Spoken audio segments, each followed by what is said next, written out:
Hello and welcome back to Football Manager 2020 with Sampdoria. It is Season 2. We are fresh off the back of a 12th place finish in the first season. It wasn't anything particular special, but we didn't get relegated or sacked, which is ultimately, that's what I try and do the first season for any club that I'm ever in charge of. As it is a new season, there has obviously been a whole load of transfers that have taken place throughout the summer. We have spent £16 million. About 10 million of that wasn't me, they were already pre-arranged transfers. One of them I've then sold back to a different club immediately. The first thing to probably mention then is Fabio Quagliarella, our ageing striker from last season who was possibly joint or second top goal scorer for us last season. He has now retired. He's rubbish as a coach, so we're not picking him up. So we've had to have a rethink. I've gone and brought a replacement, but because of the non-EU rules that take place in Italy, he's not playing for us this season. Need to try and loan him out. Let's briefly talk about some of the players that have left the club then. Leonardo Capezzi is the first one. Signing for Brescia, he's gone for £3.3 million. He was out on loan at whoever they are. We never played him. We got a decent amount of money for him. Tommaso Orgello, maybe. He was on loan at us last season. Then we signed him for £1.7 million. And then we sold him to Verona for £975,000. He's the player who we brought, and I didn't want him. He was rubbish. He wasn't good enough for us. I don't know why we bought him. We've made a bit of a loss on him as well, but I didn't do the transfer in the first place. I didn't want to sign him. Antonio Palumbo is next up to leave, signing for Perugia. We got a small amount of money for him. What was it? £175,000. He was never playing, so why keep him? Simeone Trimboli has also left the club, signing for Lecce for about £20,000. And Mohamed Bahlouli possibly has also left the club, signing for Benevento for, I think, 20,000, but potentially going a lot higher. Yeah, potentially 66,000. Joining the club then, making their transfer permanent, or their loan deal permanent, is Lorenzo Tonelli, signing from Napoli. We obviously had him on loan the last 2 seasons, apparently. We signed him for £2.2 million. I had nothing to do with this, but I'm happy. That's a decent signing. Another transfer that I had nothing to do with is 19-year-old Norwegian central midfielder Askildsen. Christopher Askildsen. He had signed for £1.7 million and then gone out on loan to Reggiana in Serie B. So hopefully he's going to get a little bit of football. He doesn't look too bad. Felice D'Amico has also made his loan deal permanent, signing from Inter Milan. He's real cheap, £2,200. £2,200. That's a bargain. Another player to make his loan deal permanent is Gonzalo Moroni. The Argentine attacking midfielder was available on a free transfer, so I thought I'd pick him up, which was probably a mistake now, because I also signed another Argentine midfielder and then a striker who I really needed. So we've bought 3 non-EU players and we can only sign 2. Next up is Mikkel Damsgaard from FC Nordsjælland in Denmark. He has signed for a stupid amount of money. £5.75 million it has cost us. And I didn't do this transfer, and it's annoying because we have spent £16 million and the majority of it wasn't even me. With Damsgaard, I'm going to hopefully loan him out. He's got 4-star potential ability, 2.5-star current ability, so he's got some potential there. I just don't think we're going to get any use out of him. I want to loan him out, get his value up and shift him on probably. Now we're into the territory of players that I have signed. First up is French goalkeeper Lucas Zidane. We all know Lucas Zidane. It's Zinedine's son. He's actually not awful. 2.5-star current ability, 3.5-star potential. He's brought in to be a backup for our number 1 goalkeeper, who was almost on his way to Dortmund in the summer, but I offered him a new contract. So Lucas Zidane will be our number 2 for the season. Along with Zidane, joining on a free transfer is French attacking midfielder on the right-hand side, Isaac Lihadji, signing from Marseille on a free transfer, as I've mentioned. He looked real good, only 18 years old, 2.5-star current ability, 4.5-star potential. He's an inside forward, which is what we play on that right-hand side. He might get a reasonable amount of football for us this season. Sticking with free transfers, next up is 18-year-old central midfielder Dirk Proper, signed from NEC, immediately going out on loan to Spal, but the young 18-year-old Dutch midfielder, he's good. I think, mentally, he's got some real good stats. I can't remember what his star potential was, but I think he's going to be a very good option for us in the future.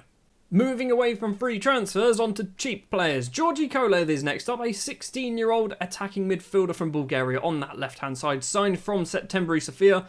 Basically, I've done a save in Bulgaria in the past and I went, let's have a cheeky look. And I looked at him and went, mentally, he's got some reasonable numbers. Some of them not so hot, work rate isn't great, but that determination, that's the thing that drew me in. Also, physically, he's pretty damn good. 1.5 star current ability, 5 star potential. He is going to sit in our under 18s for a year or two. Maybe might get a chance in the first team in some cup competitions, but unlikely.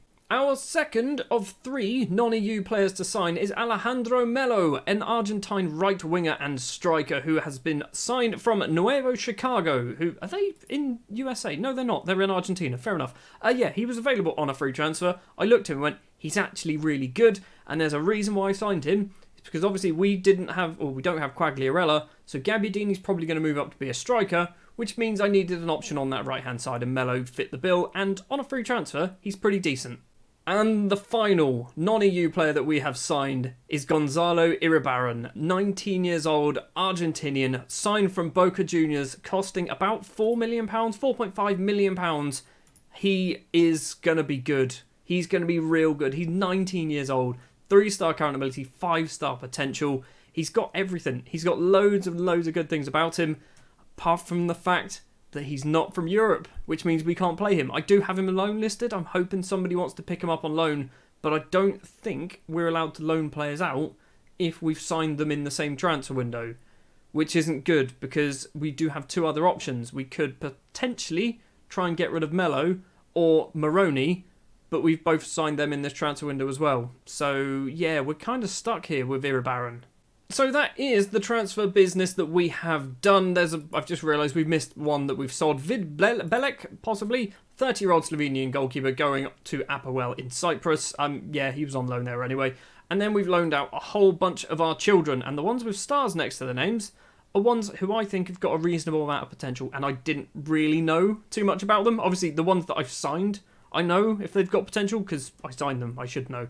But yeah, some of these players. So Wagner, he was going to be our second choice goalkeeper, and then realised actually let's get him a full season playing first team football and possibly Serie B. That's probably better for him. Cake Rocha, possibly, it's probably not pronounced cake, is it? He's not called Cake Rocha, but he's gone out on loan to Monza, spent last season out on loan as well. I think he's got a decent amount of potential behind him. Again, getting a season of first team football or another season will probably help him out massively. He is non-EU, which isn't great, but I think he is on his way to becoming Italian. He's been here for 2 years now. Jamie Yai Mpai is another one who has some potential. You can see there, certain Ricky van Wolfswinkel has left the club on loan. He has gone to Excelsior for the entire season. They're paying all of his wages. It's an experiment that failed. He played 12 games for us, didn't score a single goal. It's an experiment that failed. You'll also notice that there is no Pascal Kopka on the list. It's because nobody wanted to sign him. So we've still got Pascal for another year. We have already played one match so far this season. It was an Italian Cup third round qualifying match up against Cremonese. We won 3-0. Gaston Ramirez with a goal after 6 minutes. Manolo Gabbiadini then with 2 more further goals for us. We're through to the 4th qualifying round, I think. Yeah, which is up against Ascoli in like 4 months' time. It's ages away. I've just realised another thing to mention. Jason Murillo, possibly. Jason Murillo? Is it Jason Murillo? It's Jason, isn't it? It's just spelt with an EI. Yeah, he has spent last season out on loan at Celta Vigo. He's now returned, so he's actually going to be playing first-team football for us. He's very good, and he's also Spanish, so he doesn't count as a non-EU player. So yeah, I'm glad that Jason is back with us. The transfer window is still open for a little bit more time, I think actually until the 1st of September possibly. So yeah, hopefully there is going to be some more business taking place. I've got a lot of my youngsters that I want to loan out. In terms of financial money that we've got left, financial money, that's what money is.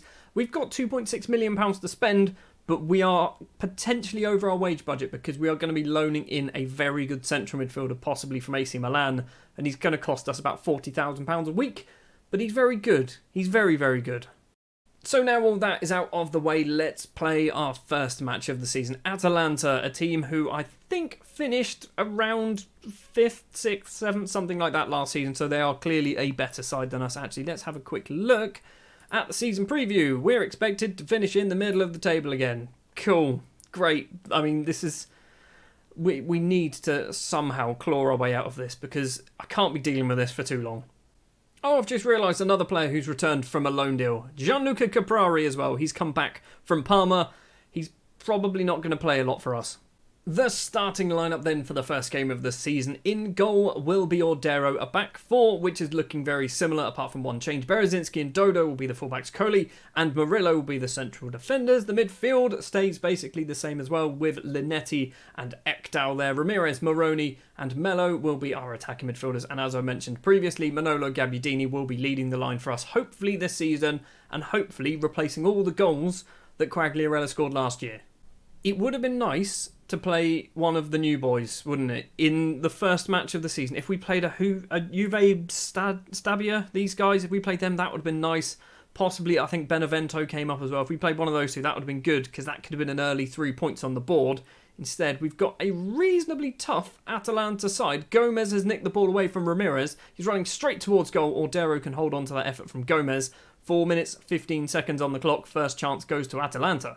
Galini with a free kick. It's a free kick, it's a goal kick. That's how it starts. Now, ball upfield on that left-hand side. Goossens has it for Atalanta. We need to nick this away. Gomez once again. He's made some space. Murillo's just left him alone. Ordero with a great save. Can't manage to keep the ball in from going off for a corner.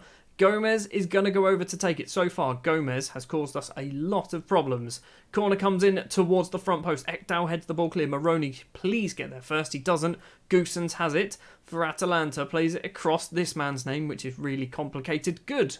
Who is this Gomez guy? Is he good? Alejandro Gomez. He's been there for a while, actually. This is his 200th appearance. And he's on 49 goals, so he's probably going to score on his 200th appearance and get his 50th goal for the club. Great. Well, it's been the majority of the first half has been Atalanta by the looks of the shots, but it looks like it's going to be 0-0 at half-time. Ramirez is on a 6.2. We've done absolutely nothing so far, so you're going to get an angry shout. Do we bring off Ramirez? Do we do that? Who have we got on the bench? I never sort my bench out. You should know this by now. I never do that. Maybe we go Yankto? Can you be an inside forward on the left? Probably not. I mean, you've got the numbers. You've certainly got the numbers. We're going for it. Yankto's going to come on that left-hand side. Mello is on a 6. I mean, everyone after Linetti is on a 6.5 or worse. So we're just not doing anything when we get upfield. Ekdal with the ball. Finds Berezinski. 5 minutes into the second half. Loses out to Goossens. No, he doesn't. Keep hold of it. Berezinski back to Ekdal. He's now making the run forward. Ekdal, the Swede, is going to go all the way back. Ordero's possibly... Please... Seriously, what was that? Who's taking the blame for that? Who is taking the blame for that? Ekdal. Is it Ekdal's fault? Was it Ekdal's fault? I mean, he did do a stupid pass, but why was Ordero even coming for that? Why wasn't the defenders paying attention? We're 1-0 down to Atalanta. We definitely deserve to be losing. Vanya with a free kick. Zapata's not going to get on the end of it. Ordero has the ball in his hands. So we're going to start with the keeper then. Coley plays it back to the goalkeeper. What are we doing? Is this going to be a really slow build highlight? Ordero has it inside his area to Murillo. Murillo's going to play it forward on the right. Berezinski. Now, put your boots down, Berezinski. Get past your man. He's done that one. Keep going. Whip in the cross. Gabbiadini wants it. He's gone for Linetti instead. Now Moroni. He's playing very deep. Yankto controls it. Back to Dodo. We are looking good in this highlight. This is the only time we've looked good, but we're looking good. Yankto gets the ball in the penalty area, back to Gabbiadini, and Manolo Gabbiadini has his third goal of the season. We are back on level terms against Atalanta, and we do not deserve it one bit. Do we do a change? Mello's on a 6.5, Moroni's on a 6.5, Linetti's still on a 6.5. I mean, Ekdal, considering he's getting blamed for their goal, is on a 6.8. He must be having a worldie. Moroni's going to come off for Caprari. We're also going to do Mello for Lahaji. The young French winger is going to get his first start in the league as well. It's not a start. He's coming off the bench. I'll tell you what, since half-time, we have looked a lot better. We've had a lot more chances. Gomez with a free kick. It's... Seriously. We can't defend. We cannot defend crosses or anything like that. Set pieces, we just can't do it. We haven't managed to do it all season. Last season, we're not doing it this season either. Right, let's get an equaliser now. Or they can get the third. Gomez with the corner coming in. The ball's hit the base of the bar. The ball finds its way in. We can't defend corners. It's an own goal from Berezinski. Is it? I'm not sure how this is a Berezinski goal. So, the header hits the base of the bar. I mean, it's not paying attention, is he? He's definitely not paying attention. We've got a highlight straight after the goal. Caprari back to Murillo. Now Coley. Coley lumps it upfield. Tries to find nobody. I mean, I feel like it's the formation that isn't working, as well as the players. Some of the players aren't the best, are they? On the left is Goossens. He's caused us lots of problems. So has Gomez. Now in the middle, Frula, possibly. Malinovsky. Why am I trying to say some of these names? That's complicated. He'd be called Dave if he was playing for me. Goossens has it on the left. He's gone for a crossfield ball. Finds Madrid on the right into the penalty area. Kanaloglu's headed effort is just over the bar. We're not going to get anything out of this game. And we haven't deserved anything out of this game. We've not been very good. Almost at the full-time whistle, there is a chance for another highlight. Lahaji has it deep inside his own half. What are we doing? Why are we dawdling about with the ball? Manolo Gabbiadini plays the long ball upfield. Yankto's going to run onto it. Is he going to make it 3-2? It's going to be too little too late. If it does, it's a great block. The ball is cleared. The full-time whistle is just seconds away. In fact, it probably should have gone by now. It's going to be a 3-1 defeat against Atalanta. And weirdly, we were much better in the second half and conceded more goals. I don't understand how that works. They're going to get 4, aren't they? Why has the whistle not gone? Why are we still playing? We are now 30 seconds over the 94, and we're still playing. There's now a free kick to Atalanta. They're going to get the chance to take it. Of course they are. We're out nearly 95 minutes on the clock. Gomez with a free kick. The headed effort is straight into the hands of our goalkeeper. Referee, do you want to look at your watch? Do you know how watches work? Have you got any idea how to tell the time? Because you're now a minute over. There we go. The full-time whistle goes. It's the 3-1 defeat.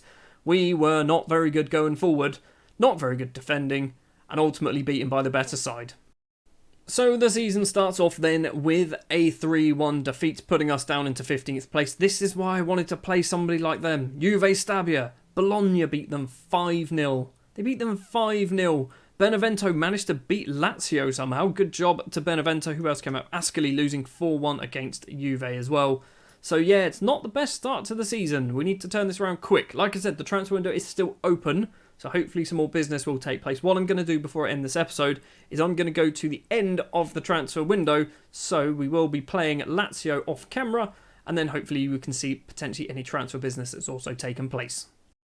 Right, we are back, and we are the other side of the transfer window. It has closed. We have done a little bit more business. We didn't get the player that I wanted to sign, because he ended up signing for Torino, which kind of sucks because he would have been really good for us. We have signed 4 players in on loan. We'll come to those in a minute, but first, we need to talk about the absolute shambolic performance that took place against Lazio. We were garbage. We were absolute garbage. They were really, really good. A 4-0 defeat. We got 6 bookings. Pretty much all of them in the first half, apart from Murillo. We were crap. Basically, there's no two ways about it. We deserved to lose, and we did lose. It does mean that the league table is awful. Absolutely awful reading for us. We are currently sat bottom of it. 2 matches played, 2 defeats, -6 goal difference. We've conceded 7 goals in 2 matches. We've scored 1. We need to start picking up the pace. Up next, we do actually have a relatively easy match against Benevento. I say relatively easy. It's probably not that easy. And then Inter Milan, Torino and Napoli. So 3 matches. We probably have to lose those. Anyway, transfer news. 3 players have left the club on loan. Julian Chabot has gone out on loan to FC St. Pauli in Germany. Leonardo Benedetti has gone out on loan to Cosenza. And Latvian central defender Roberts Vipes has gone out on loan to Bari. I think Vipes is going to be a good player for us in a few years' time, assuming we're still in charge. Joining the club then on loan, all 4 of these players are on loan. First up is Gianluca Gaetano on loan from our feeder club Napoli. He's not costing us a single penny. He's an attacking midfielder. I feel like we need an attacking midfielder. 3-star current ability, 5-star potential, which we don't care too much about. He gives us another option. That's what I need. Gaston Ramirez is garbage at the moment, so having somebody else who could potentially replace Ramirez is always handy. Also signing from Napoli is Sebastiano Luperto, possibly. I'm not sure why I rolled my R slightly there. 3-star current ability, 4-star potential. He is a central defender, gives us another option at the back. We do have a lot of central defenders who are distinctly average, which is why I've then signed Juan Foyth on loan from Spurs. You might have seen his name in the last player there. Yeah, he's joined on loan until the end of the season. He is technically our best central defender at 3.5-star current ability. He is Argentinian, but also apparently Polish, so that is always handy. Counts as a European player. I think probably Foyth will be one of our first names on the team sheet, and he's not great, but he's just better than what we've got. And this is where the money was spent, and I don't know whether it was a good idea or not at all. Marius Wolf, the 25-year-old German winger on loan from Borussia Dortmund. He's here for the season. I think he's good. He's probably more of an inverted winger because that's what we play, or an inverted forward, sorry. But yeah, he's versatile, I guess. He can play as a wing-back if we decide to play wing-backs, which, you know what, we might end up doing. Because this formation isn't working, and nor is this one. So we might end up trying to go for some wing-backs. I do have, in my reserves, the Newcastle/Southport formation that I was using, which is 5 defenders. I have, on occasion, played these as wing-backs. That's wing-backs. There we go, not wide midfielders. I have played them as wing-backs there, so maybe that's something we do, and we can use Magnus Wolf running up and down the flanks. That is going to do it for this episode then, episode 1 of Season 2 with Sampdoria. Next up, we are going to be up against Juve Stabia. That's what we're going to go for, and possibly Ascoli. We might just pick 2 easy games. So in between, we're definitely going to be playing all the matches in September. Benevento, Inter Milan, Torino, and Napoli. I want 6 points. We need 6 points from those games. Otherwise, we might be getting sacked before this season is done. Thank you very much for watching this episode of Football Manager 2020 with Sampdoria. If you did enjoy, do please remember to leave a like. If you want to see more, hit the subscribe button. I'll be back next time with more Football Manager.